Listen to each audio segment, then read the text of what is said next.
এই সময়ে যদি আপনার বাজেট 10 কিংবা 11,000 টাকা হয়ে থাকে আর আপনি যদি চাচ্ছেন যে একটা সেকেন্ডারি ডিভাইস নেবেন অথবা আপনার প্যারেন্টস কিংবা মা বাবাকে একটা স্মার্টফোন গিফট করবেন, তাহলে স্যামসং ইনোভা 40 আপনার জন্য একটা বেটার চয়েস হলেও হতে পারে। কারণ এই প্রাইস পয়েন্টটা আপনাকে 50 মেগাপিক্সেলের ক্যামেরা সেটআপ থেকে শুরু করে 6 GB র্যাম, তার সাথে 6000 mAh এর ম্যাসিভ একটি battery, out of the box latest Android 15। তবে তাই বলে কি কোনো কমতি নেই, অবশ্যই কিছু কমতির দিক রয়েছে, ভিডিওর সামনেই আলোচনা করছি। তাই ভিডিওটি শুরু করার আগে একটি কথা না বললে নয়, চ্যানেলে নতুন হয়ে থাকলে অবশ্যই সাবস্ক্রাইব করতে ভুলবেন না, পাশে থাকা বেল আইকনটা অল করতে ভুলবেন না, আর ফেসবুক পেজ থেকে দেখে থাকলে অবশ্যই ফেসবুক পেজটি ফলো, লাইক, কমেন্ট এবং শেয়ার করতে ভুলবেন না। ডিজাইনটা সবারই পছন্দ হওয়ার কথা, ব্যাকে অনেকটাই মিনিমালিস্টিক একটা ডিজাইন দিয়েছে তারা, তার সাথে যে ক্যামেরা মডিউলটা রয়েছে সেটাও কিন্তু নজর কাড়া ছিল। বাজেট ক্যাটাগরি হওয়ায় ফুল বডি প্লাস্টিকই থাকছে, তার সাথে 210 গ্রাম ওজন আর 9 মিলিমিটার থিকনেসের সাথে আসা স্মার্টফোনের ভেতরে কিন্তু ইউজ করা হয়েছে 6000 mAh এর মতন একটি ম্যাসিভ ব্যাটারি। এটাই মনে হয় স্মার্টফোনের সব থেকে বড় প্লাস পয়েন্ট, যেটা আপনার 18 ওয়াটের ফাস্ট চার্জিং স্পিডকে সাপোর্ট করে। সেদিক বিবেচনা করলে কিন্তু নর্মাল ইউজে আপনি 1 কিংবা 1.5 দিনের মতন ব্যাটারি ব্যাকআপ কিন্তু ইজিলি পেয়ে যাবেন। সাথে বক্সে দেওয়া কেসটি ইউজ করতে ভুলবেন না, কারণ ব্যাকে কিছুটা গ্লসি ফিনিশ হওয়ায় আপনার কিন্তু ফিঙ্গারপ্রিন্ট সাইন একটু বেশি পড়ে। ভালো ব্যাপার, এখানে ফ্রেমে কিন্তু আপনার হেডফোন জ্যাকের গর্ত থেকে শুরু করে সেকেন্ডারি নয়েজ ক্যান্সেলেশন মাইকটাও দেওয়া হয়েছে, তবে দেওয়া হয় না কোনো সেকেন্ডারি স্পিকার। ডিসপ্লে সেকশন আসলে আমরা দেখতে পারবো 6.75 ইঞ্চি মাপের একটি IPS LCD প্যানেল, তবে রেজুলেশনটা HD+।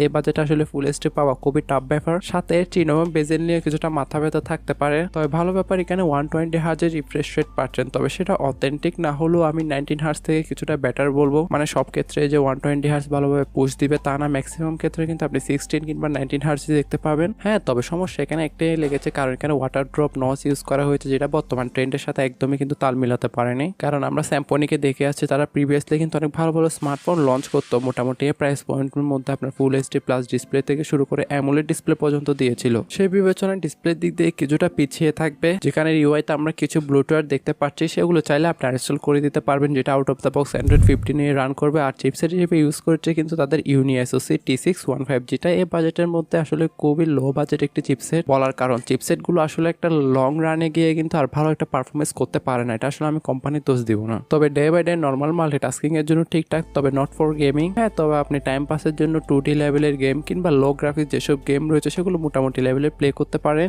এক কথায় অ্যান্টি লেভেলের একটি চিপসেট। আর সাথে ব্যাকে কিন্তু গাদা গাদা সেন্সর, দেখলে কাজের সেন্সর আসলেই একটা বলবো আমি 50 মেগাপিক্সেলের ওয়াইড যুক্ত মেইন সেন্সরটি। বাকি যেটা দেখতে পাচ্ছেন ওটা কি সেন্সর আমি নিজেও জানি না, 0.8 মেগাপিক্সেলের। হ্যাঁ, মেইন সেন্সরটা এখানে কিন্তু সনির IMX752 ইউজ করেছে, যেটা অবশ্য ভালো একটা রেজাল্ট আমি আশা করেছিলাম, কিন্তু ততটা ভালো আসলে রেজাল্ট আমাকে দিতে পারে নাই। ছবিতে যদি কোনো হাইলাইট এরিয়া চলে আসে তাহলে সেটা ভালোভাবে ক্যাপচার করতে পারছে না। তবে আপনি যদি প্রপার লাইট কন্ডিশনে কিংবা ডে লাইট কন্ডিশনের ছবিগুলো তুলেন তাহলে মোটামুটি সন্তুষ্টর কাতারেই রাখে, কারণ আপনাকে বাজেট পয়েন্টটাও কিন্তু বিবেচনা করতে হবে। আর ব্যাক ক্যামেরা দ্বারা সর্বোচ্চ 1080p তোলার পর কিন্তু কিছুটা আমরা গ্লিটারিং এর ইস্যু দেখতে পেয়েছি। তবে ফ্রন্ট ফেসিং 8 মেগাপিক্সেলের ডিসেন্ট সেলফি ক্যামেরাটা মোটামুটি ভিডিও কলে কথা বলার জন্য ঠিকঠাকই ছিল। সাথে টুকটাক লেভেলের সেলফি, যার বর্তমান 6128 এর র্যাম ভেরিয়েন্ট আমাদের দেশের বাজারে অফিসিয়ালি 10,999 টাকার মধ্যে পাওয়া যাচ্ছে। সাথে আপনি SD কার্ডের মাধ্যমে কিন্তু আপনার স্টোরেজ ট্যাপটা বাড়িয়ে নিতে পারবেন সর্বোচ্চ 512 GB পর্যন্ত। এখন অল ওভার স্মার্টফোনটি কাদের জন্য, কারণ কি স্মার্টফোনটা দেখতেই পাচ্ছেন অনেক বেসিক কনফিগারেশনের সাথে আসে। তাই বলবো আপনার যদি কোনো একটা সেকেন্ডারি ডিভাইস লাগে, তার সাথে যদি আপনার মা বাবাকে কোনো একটা স্মার্টফোন দিতে চান, তাহলে সেক্ষেত্রে স্মার্টফোনটি চয়েস লিস্টে রাখতে পারেন। আদারওয়াইজ লং টাইমে গিয়ে কিন্তু স্মার্টফোনগুলোতে বেশ সমস্যা দেখা দেয়, আপনারাও জানেন বিভিন্ন ল্যাগস কিংবা হ্যাংয়ের দেখা দেয়। তার সাথে এর ক্যামেরা ইউআইতে যদি ঢুকেন তাহলে এখানে আমরা কিছুটা ল্যাগি ফিল দিবে, যেটা